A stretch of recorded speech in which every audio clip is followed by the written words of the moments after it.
Garvey, the Bible Strength Project, here with another episode of our Daily Bible Breakdown, where we're doing two things. One, we're lifting up biblical truth, helping us get stronger, mentally, physically, most importantly, spiritually. Two, we're reading through the complete, all of it, all of the Bible in 1 year. It's hard to do, but we're getting it done. We should feel good about that. As you can tell, one, I was finishing up with a couple extra burpees on my 100 daily burpees. Hopefully you're getting your fitness in as well. And two, you know where I'm at. I'm in the basement of blessings. Basement of blessings. Which, if you're new to our program, is just my basement downstairs. Full of blessings. Let's get a little bit better background for all of us. There we go. A little bit easier to see me. What's up, man? Got my Penn State shirt on. We got a great daily Bible breakdown for you today. Once again, we are employing the five-finger death punch method of biblical analysis, where I am looking at 5 different translations of the Bible: the NLT, NIV, CEV, the Amplified, and the Message version. You're thinking, Pastor Bob, do you really read every single one of those translations every time that you're highlighting your five-finger death punch? Absolutely. It takes a while, man, so I want to brag about it. I mean, in the right way. Makes a better daily Bible breakdown. Trust me, it does. And you're only getting it here, exclusive. Do me a favor, share this video with somebody who needs to hear the good news of God's love, how we get stronger in His Word. And also, if you have not subscribed yet to our YouTube channel, hit the subscribe button. Really, seriously. All right, daily Bible breakdown reading for today is Matthew 12. We are in verses 1 through 21, Mark 3, and Luke 6. Now, if those chapters seem kind of random, like why did they put all those together, you're going to see the benefit of the chronological reading plan, because they all cover pretty much the same stories. And if we were reading the Bible from start to finish, these stories would come up maybe in a couple days or a couple weeks. They're not together. So this really does benefit us. We got a ton of stuff going on, so we got to move really fast or we'd be here all day. Nobody wants that. Well, maybe I do, but you don't. All right, let's kick it off with Matthew 12.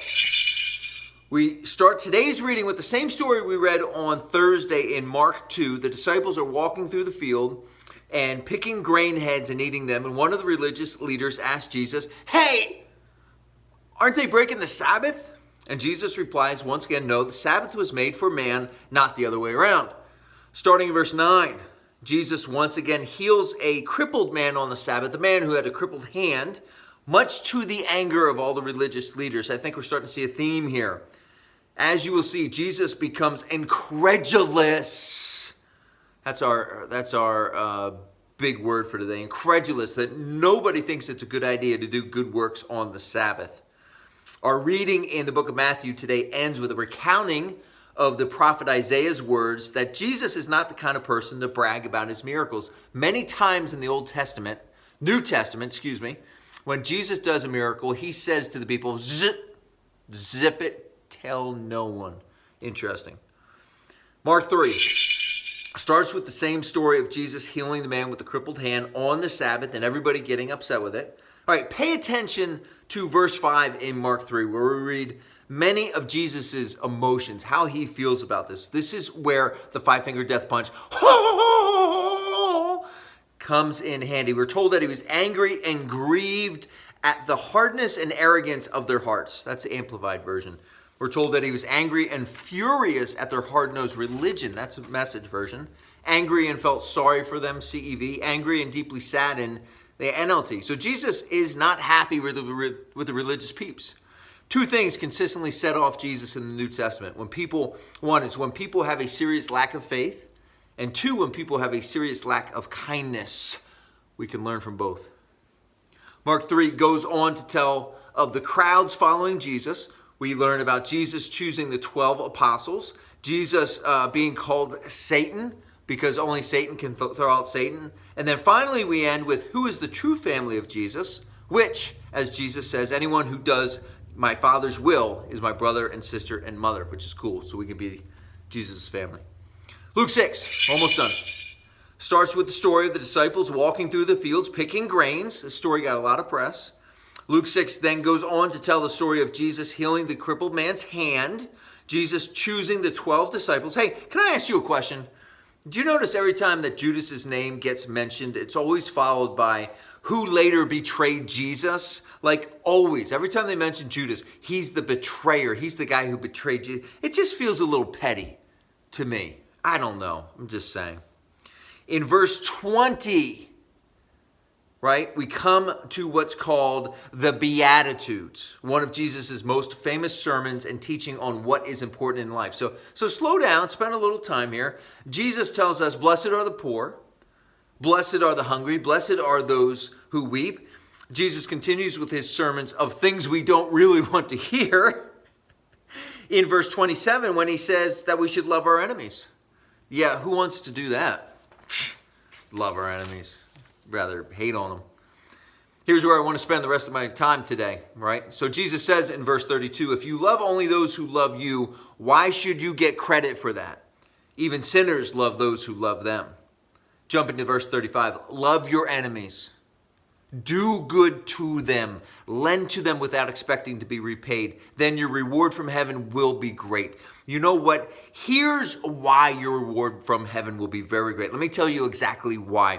Listen up. This is worth the price of admission, folks. When we learn how to love our enemies, those people that we do not like, those people who have hurt us, those people who have done dishonest things to us, when we learn how to really love them, it stretches our hearts, and it gives us the capacity to love even more. Seriously, think about it. It is not easy to love people we do not like. So it takes practice, it takes effort, it takes some willpower, it takes overcoming fear and anger and doubt. And when we do that, our capacity to love grows, it deepens, it widens, it gets stronger. And you know who benefits from that? All of the loved ones around us. We now have bigger hearts. We now have stronger hearts. We now have more flexible hearts to love the people in our lives that matter. Are you seeing where I'm going with this? When we love our enemies, when we stretch to love them, our capacity to love, our love muscle grows stronger, and everyone around us benefits. They get more joy, more blessings, more peace, more love. Amen. That is why you want to love your enemies. And if it doesn't work right the first time, right, you keep trying and you keep at it and you keep working at it until you finally get it. Amen. That's our daily Bible breakdown for today. And now for Today's Power today's power Verse. verse. Got to go with Luke 6:35. But love your enemies, do good to them, and lend to them without expecting to get anything back. Do me a favor, get out your daily Bible reading tracker, or at the very least, mentally give yourself a check mark. Give yourself credit for doing the work today. Count it as a win, getting our daily Bible study in. I am Bob Garvey with the Daily Bible Breakdown. Click subscribe. We'll see you tomorrow.